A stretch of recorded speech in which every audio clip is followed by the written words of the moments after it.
हरे कृष्ण। भक्ति केवल एक तरफा ना हो, यही तो सिखाते हैं भगवान विष्णु। जब भक्त राजा बलि ने अपना सब कुछ समर्पित कर दिया, तब प्रभु ने वामन रूप में उसे केवल परखा ही नहीं, बल्कि उसकी भक्ति के सामने झुककर वचन भी दिया, हे बलि, मैं तुम्हारे प्रेम से प्रसन्न हूँ। अब मैं स्वयं तुम्हारे पास रहूँगा, तुम्हारे लोक में। यही वचन बन गया प्रभु की करुणा का प्रतीक। और उसी प्रतिज्ञा के पालन में भगवान विष्णु देवताओं को छोड़कर पाताल लोक में राजा बलि के द्वारपाल बने। और वही क्षण बना देवशयनी एकादशी का आरंभ, क्योंकि उस दिन से श्री हरि विष्णु 4 मास के लिए योग निद्रा में चले गए। जैसे उन्होंने स्वयं को बलि के वचन में समर्पित कर दिया हो। तो आज हम देवशयनी एकादशी का व्रत करते हैं तो केवल पुण्य ही नहीं कमाते, बल्कि उन भगवान के आदर्श का स्मरण करते हैं जो अपने भक्त से किए वचन को कभी नहीं भूलते। तो आइए आज देवशयनी एकादशी की कथा को केवल एक व्रत की तरह नहीं, बल्कि एक प्रेम और समर्पण की अनुपम गाथा की तरह सुनते हैं, जहां प्रभु ने दिखाया कि वो केवल पूजे नहीं जाते, बल्कि भक्त के चरणों में झुक भी जाते हैं। और अब गगन में शांति है, हस्तिनापुर की दिशा शांत और पावन हो उठी है। धर्मराज युधिष्ठिर अपने राज सिंहासन से उठकर प्रभु श्री कृष्ण की प्रतीक्षा कर रहे हैं।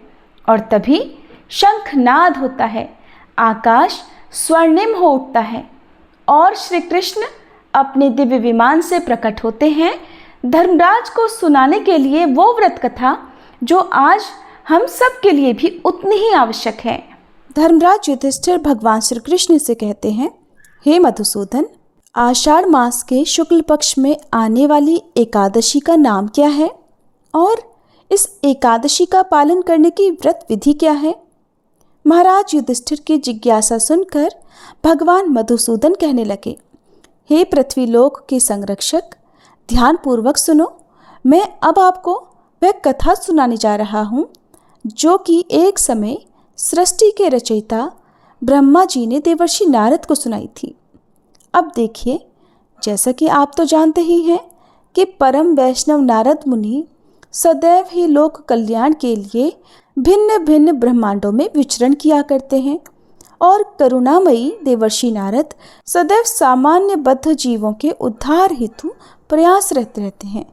ऐसे ही लोक कल्याण की जिज्ञासा लेकर एक दिन देवर्षि नारद पहुंच गए श्री ब्रह्मा जी के पास और वहां जाकर श्री ब्रह्मा जी को प्रणाम करके उन्होंने पूछा, हे ब्रह्मा जी, आषाढ़ मास के शुक्ल पक्ष में कौन सी एकादशी आती है और वह किस प्रकार जीवों का उद्धार कर सकती है?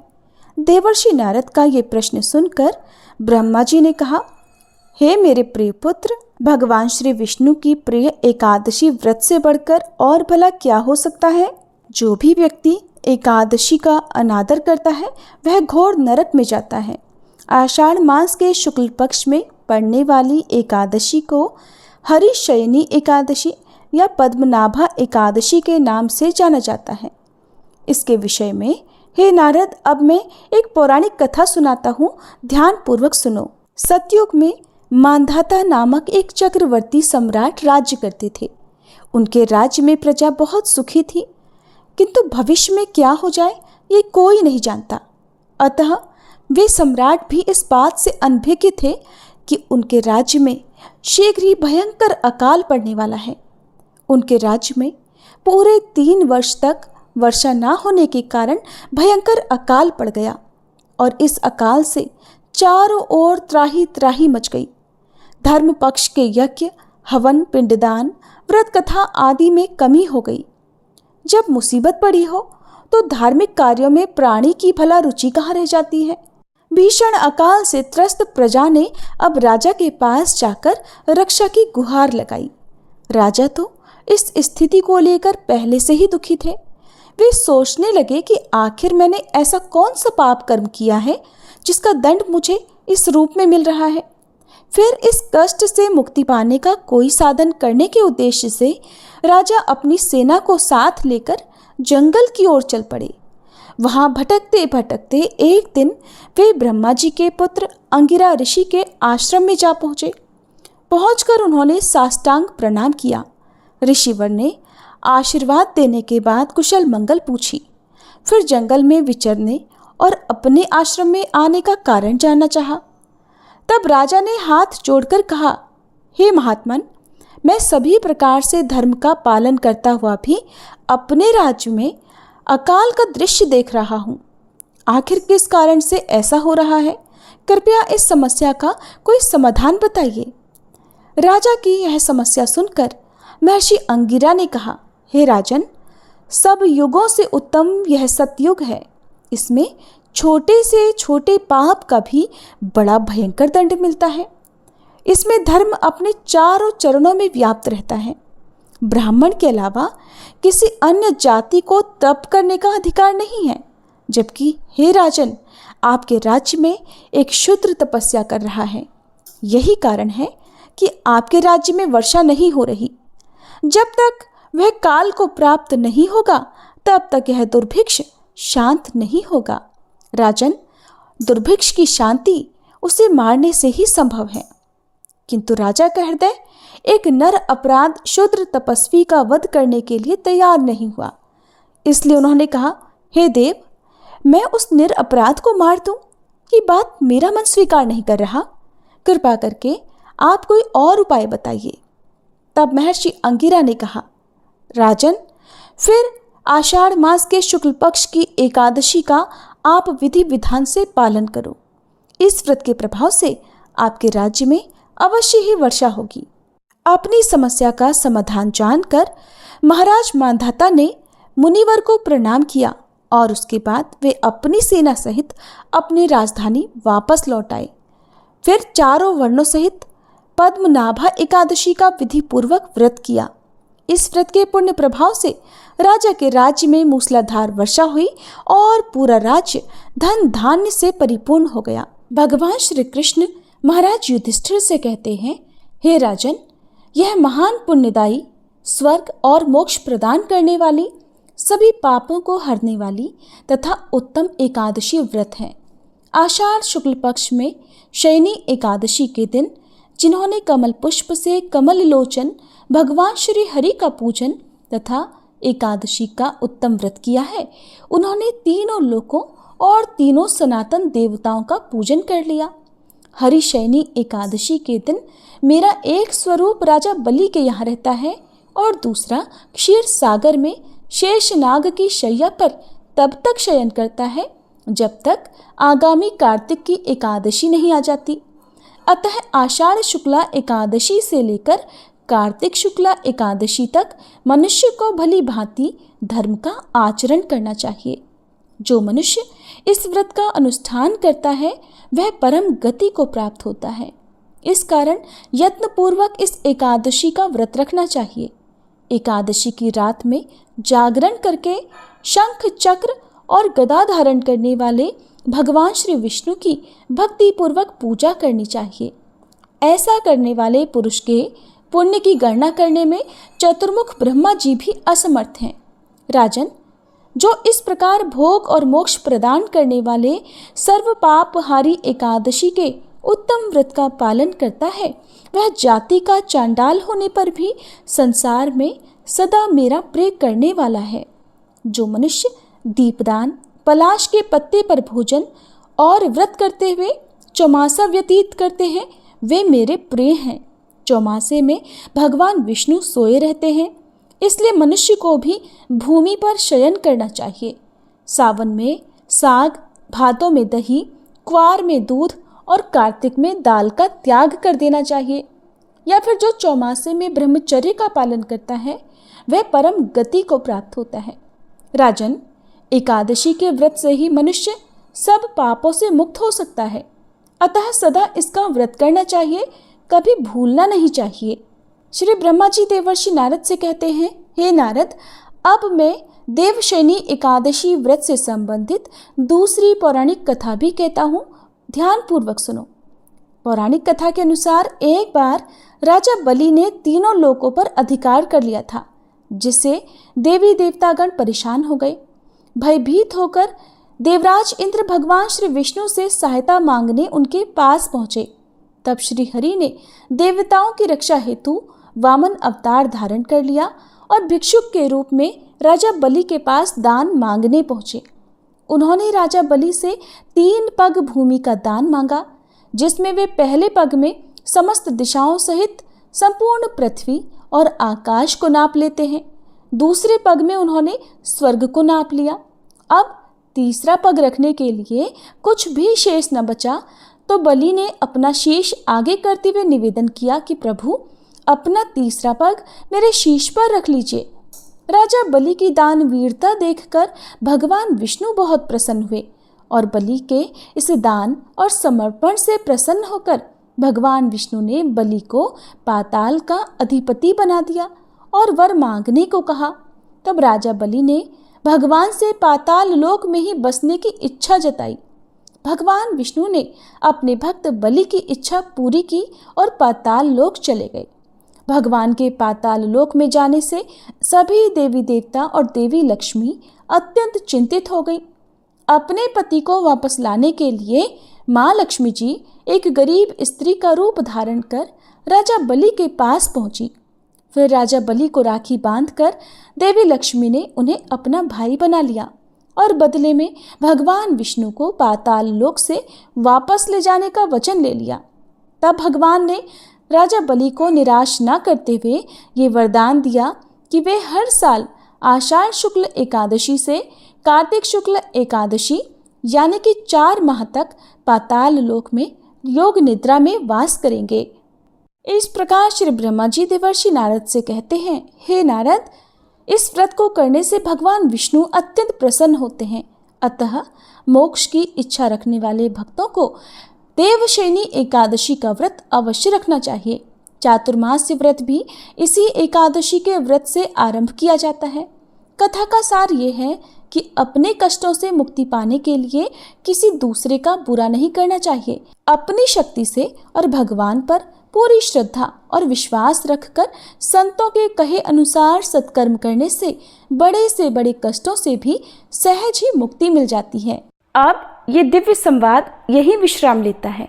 हस्तिनापुर की सभा में जब श्री कृष्ण के मधुर वचनों से देवशयनी एकादशी की महिमा प्रकट हुई, तब केवल धर्मराज युधिष्ठिर ही नहीं बल्कि समस्त लोगों के लिए व्रत, संयम और श्रद्धा का अमूल्य मार्ग प्रशस्त हो गया।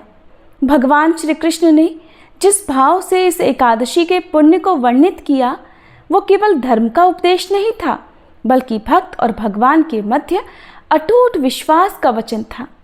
अब जब श्री हरि विष्णु 4 माह की योग निद्रा में प्रवेश करने जा रहे हैं, तो हम भी अपने भीतर की चंचलता को विश्राम दें और उन 4 महीनों को भक्ति, सेवा, संयम और आत्मशुद्धि में लगाएं।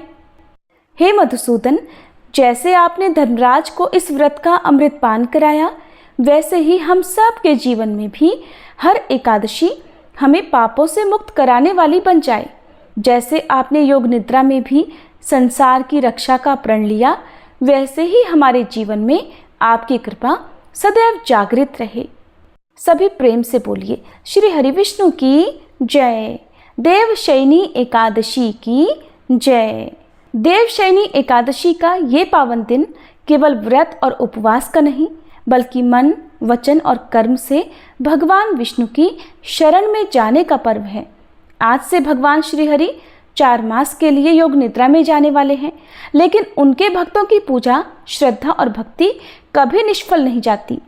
शास्त्रों में स्पष्ट कहा गया है कि जो भक्त इन चातुर्मास के महीनों में तुलसी माता की पूजा करता है, उनके समर्पण को स्वयं भगवान योग निद्रा की अवस्था में भी स्वीकार करते हैं। तुलसी दल से किया गया एक छोटा सा अर्पण अनंत जन्मों के पापों को हर सकता है। इसलिए आइए अब देवशयनी एकादशी की कथा के बाद हम सुनते हैं तुलसी माता की वो अद्भुत कथा जिसने स्वयं भगवान को अपने प्रेम में बांध लिया। हे तुलसी माता, आप समस्त तीर्थों से भी श्रेष्ठ हैं। आपके बिना भगवान विष्णु का कोई पूजन पूर्ण नहीं होता।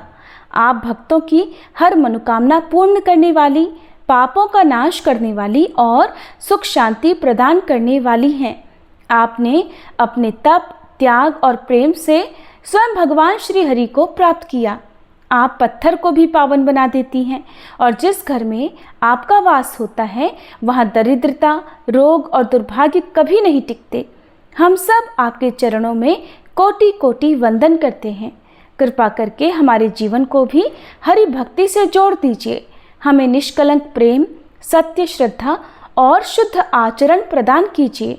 हे तुलसी माता, हमें इतनी सामर्थ्य दीजिए कि हम इन 4 महीनों तक आपकी सेवा, हरि स्मरण और सत्य आचरण में लगे रहें। प्रेम से बोलिए तुलसी माता की जय। कथा के अनुसार एक बार एक बूढ़ी माई थी जो नियमित 11 माता का यानी एकादशी का उपवास रखा करती थी और तुलसी के पौधे की सेवा किया करती थी। तुलसी के पौधे को सींचा करती थी। वे सुबह को बिना तुलसी के पौधे की पूजा किए अन्न या जल तक ग्रहण नहीं करती थी। जब भी वह बूढ़ी माई तुलसी के पौधे को सींचती तो तुलसी माता से कहती, हे तुलसी माता, सत की दाता, मैं तेरा बिरवा सींचती हूँ। मुझे बहू दे, पीले रंग की धोती दे, मीठा ग्रास दे, वैकुंठ में वास दे, अच्छी मौत दे, चंदन का काठ दे, अच्छा राज दे, खाने को दाल भात दे और 11 के दिन कृष्ण का कांधा दे। बूढ़ी माई की ये बात सुनकर तुलसी माता सूखने लगी। तुलसी माता को इस प्रकार सूखता देखकर एक दिन भगवान कृष्ण ने पूछा, हे तुलसी, तुम दिन प्रतिदिन क्यों सूखती जा रही हो? तब तुलसी माता ने कहा कि बस मेरे मन की मत पूछो प्रभु। भगवान कहने लगे, मैं नहीं पूछूंगा तो कौन पूछेगा? तब तुलसी माता कहती हैं कि हे प्रभु, एक बूढ़ी माई आती है और अपनी बात कहकर चली जाती है। मैं उनकी सारी बातें तो पूरी कर दूंगी, लेकिन कृष्ण का कांधा कहाँ से लाऊंगी? तब भगवान श्री कृष्ण बोले कि वो बूढ़ी माई मरेंगी तो मैं अपने आप ही कांधा देने आ जाऊंगा। तुम बूढ़ी माई से ये बात कह देना। और इसके कुछ समय बाद वह बूढ़ी माई मर गई। बूढ़ी माई के मरने पर सारा गांव इकट्ठा हो गया और उनका अंतिम समय आने पर जब उन्हें उठाने लगे तब तो वह बहुत भारी हो गई, जिससे वो किसी से उठाए ना उठ सकी। सभी कहने लगे, ये तो बहुत धर्मात्मा थी, बहुत संस्कारी थी, खूब पूजा पाठ करती थी, कोई पाप तक इन्होंने नहीं किया, फिर ये इतनी भारी कैसे हो गई? तभी बूढ़े ब्राह्मण के भेष में वहाँ भगवान श्री कृष्ण आए और कहने लगे कि भीड़ कैसी है? तब गांव वाले बोले कि एक बूढ़ी माई मर गई है और आज एकादशी का दिन है। वो इतनी पापिन थी कि उसकी अर्थी उठाई नहीं उठ रही, ये तो बहुत भारी हो गई है। भगवान बोले कि मुझे इनके कान में कुछ कह लेने दो, फिर ये उठ जाएंगी। तब भगवान श्री कृष्ण बूढ़ी माई के पास गए और चुपके से उनके कान में कहा, हे बूढ़ी माई, तू अपने मन की कर ले, पीताम्बर की धोती ले, मीठा मीठा ग्रास ले, वैकुंठ में वास ले, चटक की चाल ले, चंदन का काठ ले, झालर की झनकार ले, दाल भात को जीम और श्री कृष्ण का कांधा ले। भगवान की सारी बातें सुनकर बूढ़ी माई तो हल्की हो गई और तब भगवान कृष्ण उन्हें अपने कांधे पर लेकर गए। इस प्रकार बूढ़ी माई को मुक्ति मिल गई और वह वैकुंठ लोक को चली गई। हे तुलसी माते, जैसे आपने उन बूढ़ी माई को मुक्ति दी, ऐसे ही सभी को मुक्ति देना। जैसे भगवान कृष्ण ने उन्हें कांधा दिया, वैसा ही हम सबको भी देना। प्रेम से बोलिए श्री कृष्ण भगवान की जय, तुलसी माता की जय। अब हम सब सुनते हैं श्री तुलसी चालीसा पाठ और तुलसी माता की आरती। जय जय तुलसी भगवती सत्यवती सुखदानी, नमो नमो हरिप्रेसी श्री वृंदावन खानी। श्री हरिशीष विरजनी देहु अमर वर अम्ब, जनहित हे वृंदावनी अब न करहु विलंब। धन्य धन्य श्री तुलसी माता, महिमा अगम सदा श्रुति गाता। हरि के प्राणहु से तुम प्यारी, हरहि हेतु कीन्हो तब भारी। जब प्रसन्न है दर्शन दीन हो, तब कर जोरी विनय उस कीन्हो। हे भगवंत कंत मम होहु, दीन जानि जानि छाड़हु छोहु। सुनी लक्ष्मी तुलसी की बानी, दीन हो श्राप कंठ पर आनी। उस अयोग्य वर मांगन हारी, हो बिटप तुम जड़ तनुधारी। सुनि तुलसी ही श्रव्यो तेहि ठामा, करहु वास तुहु नीचन धामा। दियो वचन हरि तब तत्काला, सुनहु सुमुखी जानी होहु बिहाला। समय पाई ब्योहरो पापी तोरा, पूजहि आस वचन सत मोरा। तब गोकुल मह गोप सुदामा, तासु भई तुलसी तू बामा। कृष्ण रास लीला के माही, राधे शक्यो प्रेम लखि नाही। दियो श्राप तुलसी तत्काला, नर लोकहि तुम जन्महु बाला। यो गोप वह दानव राजा, शंख चूर्ण नामक शिर ताजा। तुलसी भई दासु की नारी, परम सती गुण रूप अगारी। अस द्वै कल्प बीति जब गयहु, कल्प तृतीय जन्म तब भयहु। वृंदा नाम भयो तुलसी को, असुर जलंधर नाम पति को। कर अति द्वंद अतुल बल धामा, कीन्हा शंकर से संग्रामा। जब निज सैन्य सहित शिव हारे, मरहि न तब हर हर ही पुकारे। पतिव्रता वृंदाती नारी, को न सके पति ही संहारी। तब जलंधर ही भेष बनाई, वृंदा ढिग हरि पहुँचो जाई। शिव हित लहि करि कपट प्रसंगा, कियो सतेत्व धर्म तो ही भंगा। भयो जलंधर कर संहारा, सुनी उर शोक उपारा। तिह क्षण दियो कपट हरि तारी, लखि वृंदा दुख गिरा उचारी। जलंधर जस हत्यो भीता, सोई रावण तस हरहि सीता। अस प्रस्तर सम हृदय तुम्हारा, धर्म खंडी मम पति संहारा। यही कारण लहि श्राप हमारा, होवे तनु पाषाण तुम्हारा। सुनि हरि तुरत ही वचन उचारे, दियो श्राप बिना विचारे। लख्यो ना निज करतूत पति को, छलन चाहियो जब पार्वती को। जड़मति तुह अस हो जड़ रूपा, जग में तुलसी बिटप अनूपा। धग्व रूप हम शाली ग्रामा, नदी गंडकी बीच ललामा। जो तुलसी दल हम ही चढ़ई है, सब सुख भोग परम पद पई है। बिनु तुलसी हरि जलत शरीरा, अतिशय उठत शीश उर पीरा। जो तुलसी दल हरि शिर धारत, सो सहस्त्र घट अमृत डारत। तुलसी हरि मन रंजनिहारी, रोग दोष दुख भंजनिहारी। प्रेम सहित हरि भजन निरंतर, तुलसी राधा में नाही अंतर। व्यंजन हो 56 प्रकारा, बिन तुलसी दल ना हरहि प्यारा। सकल तीर्थ तुलसी तर छाही, लहत मुक्ति जन संशय नाही।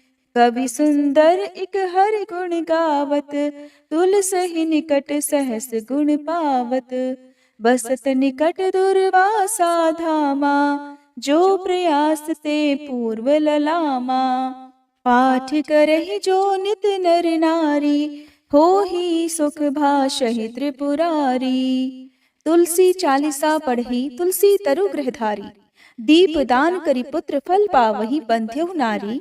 सकल दुख दरिद्र हरिहार वै परम प्रसन्न, आशय धन जन लड़ही कर बसहि पूर्णा अत्र।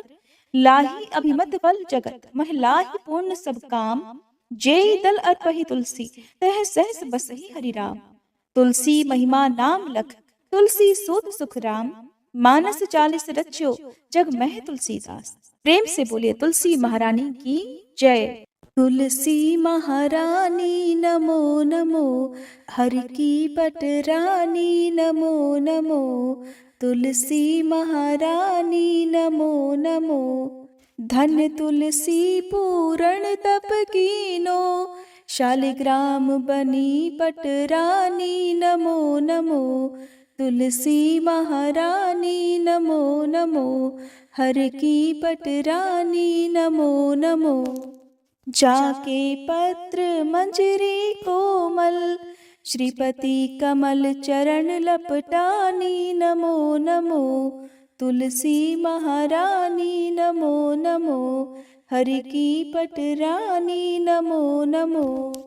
कौन महीने बोई रानी तुलसा, कौन महीने हुई हरियाली नमो नमो, तुलसी महारानी नमो नमो, हर की पटरानी नमो नमो। कौन महीने हुई तेरी पूजा, कौन महीने हुई पटरानी नमो नमो, तुलसी महारानी नमो नमो।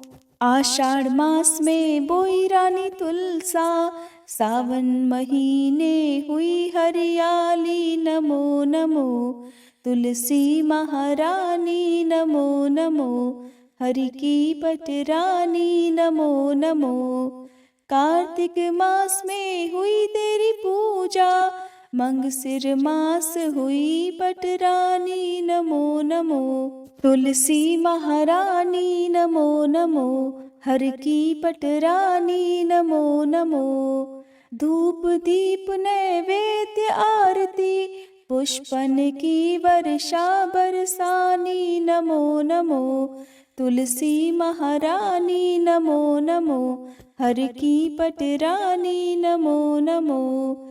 56 भोग 36 व्यंजन, बिन तुलसी हरि एक न मानी नमो नमो, तुलसी महारानी नमो नमो, हरि की पटरानी नमो नमो।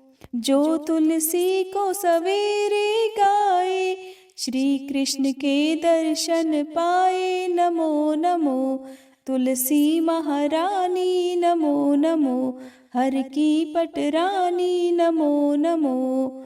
जो तुलसी को दोपहर गाए, खीर खांड का भोग लगाए नमो नमो, तुलसी महारानी नमो नमो, हर की पटरानी नमो नमो। जो तुलसी को सांझ को गाए, श्री कृष्ण की आरती उतारे नमो नमो, तुलसी महारानी नमो नमो, हर की पटरानी नमो नमो। जो तुलसी को रात को गाए, श्री कृष्ण के चरण दबाए नमो नमो, तुलसी महारानी नमो नमो, हर की पटरानी नमो नमो।